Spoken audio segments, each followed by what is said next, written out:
Police ಠಾಣೆಯಲ್ಲಿ ಮುಗಿದ ಪ್ರಕರಣವನ್ನು ಮತ್ತೆ ಎಬ್ಬಿಸಿ ಶಾಂತಿ ಕದಡುವ ಪ್ರಯತ್ನ ಮಾಡಲಾಗಿದೆ ಎಂದು ಅಶ್ರಫ್ ಕಲ್ಲೇಗ ಆರೋಪಿಸಿದ್ದಾರೆ. ಸರಕಾರಿ ಆಸ್ಪತ್ರೆಯ ವೈದ್ಯಾಧಿಕಾರಿಗಳ ಮೇಲೆ ಹಲ್ಲೆ ಯತ್ನ ಪ್ರಕರಣಕ್ಕೆ ಸಂಬಂಧಿಸಿ ಪೊಲೀಸ್ ಠಾಣೆಯಲ್ಲಿ ಮುಗಿದ ಪ್ರಕರಣವನ್ನು ಮತ್ತೆ ಎಬ್ಬಿಸಿ ಶಾಂತಿ ಕದಡುವ ಪ್ರಯತ್ನ ಮಾಡಲಾಗಿದೆ ಎಂದು ಮುಸ್ಲಿಂ ಯುವಜನ ಪರಿಷತ್ ಮುಖಂಡ ಅಶ್ರಫ್ ಕಲ್ಲೇಗ ಆರೋಪವನ್ನ ಮಾಡಿದ್ದಾರೆ. ಪುತ್ತೂರು ಸರಕಾರಿ ಆಸ್ಪತ್ರೆಯಲ್ಲಿ ನಿನ್ನೆ ಮಧ್ಯಾಹ್ನ ನಡೆದ ಘಟನೆಗೆ ಪೊಲೀಸ್ ಠಾಣೆಯಲ್ಲಿ ಆರೋಪಿಗಳನ್ನು ಕರೆಸಿ ಎರಡೂ ಕಡೆಯವರೊಂದಿಗೆ ಮಾತುಕತೆಯನ್ನು ನಡೆಸಲಾಗಿದೆ.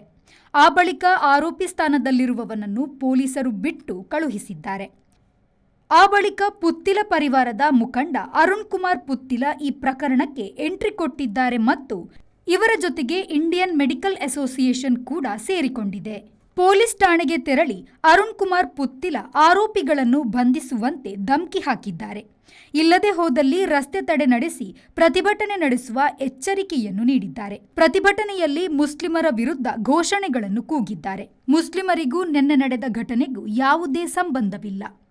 ನಿನ್ನೆಯ ಘಟನೆ ವೈಯಕ್ತಿಕ ಕಾರಣಕ್ಕಾಗಿ ನಡೆದಿದೆ. ಅರುಣ್ ಕುಮಾರ್ ಪುತ್ತಿಲ ತನ್ನ ಅಸ್ತಿತ್ವಕ್ಕಾಗಿ ಈ ಘಟನೆಯನ್ನು ದೊಡ್ಡದು ಮಾಡುತ್ತಿದ್ದಾರೆ. ಅರುಣ್ ಕುಮಾರ್ ಪುತ್ತಿಲ ಓರ್ವ ರೌಡಿ ಶೀಟರ್. ಆತನನ್ನು ಪೊಲೀಸ್ ಠಾಣೆಯಲ್ಲಿ ಕುಳಿತುಕೊಳ್ಳಲು ಬಿಟ್ಟಿರೋದೇ ಪೊಲೀಸರ ತಪ್ಪು. ಸರಕಾರಿ ವೈದ್ಯಾಧಿಕಾರಿ ತನ್ನ ಮೇಲೆ ಮಾನಭಂಗದ ದೂರು ದಾಖಲಿಸಿದ್ದಾರೆ.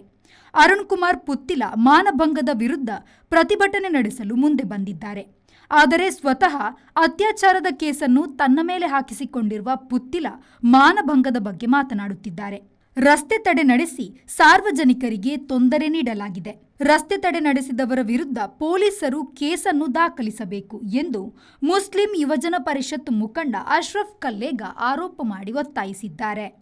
ಒಂದು ಪೊಲೀಸ್ ಇಲಾಖೆ ಹವಾಜಾಗ್ತಾನೆ ಅಂತ ಹೇಳಿದರೆ ನಮ್ಮ ಪೊಲೀಸ್ ಇಲಾಖೆ ಯಾವ ಮಟ್ಟಿಗೆ ಮುಟ್ಟಿದೆ ಅಂತ ನಾವು ಇವತ್ತು ಯೋಚನೆ ಮಾಡಬೇಕಾಗಿದೆ. ಒಬ್ಬ ಅಧಿಕಾರಿ, ಅವರು ಆಶಾಪುತ್ರಾಯ ಒಬ್ಬ ವೈದ್ಯಾಧಿಕಾರಿ, ಅವರು ಅದಕ್ಕೆ ಸಂಬಂಧಪಟ್ಟಂಥ ಅಧಿಕಾರಿಗಳಿದ್ದಾರೆ. ಅಲ್ಲಿಯ ಆಸ್ಪತ್ರೆಯ ಸಮಿತಿಯ ಕವಚ ಸಮಿತಿಯ ಅಧ್ಯಕ್ಷರು ಮತ್ತು ಸದಸ್ಯರಿದ್ದಾರೆ. ಅವರ ಗಮನಕ್ಕೆ ತರುವುದಿಲ್ಲ, ಶಾಸಕರಿಗೆ ಗೊತ್ತೇ ಇಲ್ಲ. ಏಕಾಏಕಿಯಾಗಿ ಒಂದು ಹಿಂದೂ ಸಂಘಟನೆಯನ್ನು ಕರೆದು ಅಲ್ಲಿ ಕಂಪ್ಲೇಂಟ್ ಕೊಡಬೇಕಾದ್ರೆ ಇದರ ಉದ್ದೇಶ ಏನಿತ್ತು? ಮತ್ತೆ ಅಲ್ಲಿ ಭಾಷಣದಲ್ಲಿ ಪುತ್ತಿಲ ಹೇಳ್ತಾ ಇದ್ದಾನೆ, ಇದಕ್ಕೂ ಮುಸ್ಲಿಮ್ಸ್ಗೆ ಯಾವುದೇ ಸಂಬಂಧ ಇಲ್ಲ, ವೈಯಕ್ತಿಕ ಆದಂಥ ಘಟನೆ, ಮತಾಂತ ಮುಸ್ಲಿಮ್ಗೆ ಇವತ್ತು ಹಲ್ಲೆ ಆಗಿದೆ ಅಂತ ಹೇಳ್ತಾ ಇದ್ದಾನೆ. ಅವನ ಮೇಲೆ ಈಗಾಗಲೇ ನಾವು FIRಗೆ ಕಂಪ್ಲೇಂಟ್ ಕೊಟ್ಟಿದ್ದೇವೆ. ನಮ್ಮ ಕಾರ್ಯದರ್ಶಿಯವರ ಹೆಸರಿನಲ್ಲಿ ನಾವು ಕಂಪ್ಲೇಂಟನ್ನು ಫೈಲ್ ಮಾಡಿದ್ದೇವೆ. ಈಗಾಗಲೇ ಅಧಿಕಾರಿಗಳು ಮೀಟ್ ಮಾಡಿ ಬಂದಿದ್ದೇವೆ. ಇಲ್ಲಿ ಏನಾಗಿದೆ ಅಂದರೆ, ಇಲ್ಲಿ ಕೋಮುಕಲೆ ಮಾಡುವಂಥ ಉದ್ದೇಶದಿಂದಲೇ ಈ ಥರ ಆಗಿದೆ. ಮೊನ್ನೆ ಅಡ್ಯಾರ್ ಕಣ್ಣೂರಿನಲ್ಲಿ ಒಂದು ಉಲೆಮಾ ಮತ್ತು ಉಮರಾಟ ಸೇರಿ ಒಂದು ದೊಡ್ಡ ಪ್ರತಿಭಟನೆ ಆಯಿತು.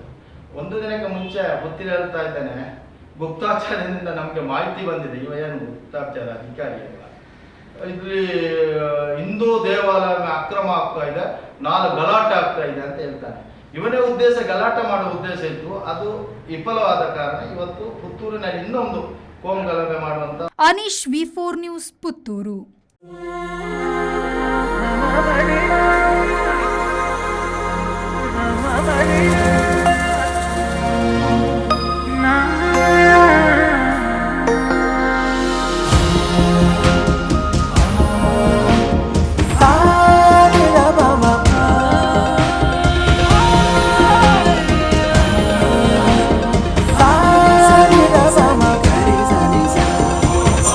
VNR Gold.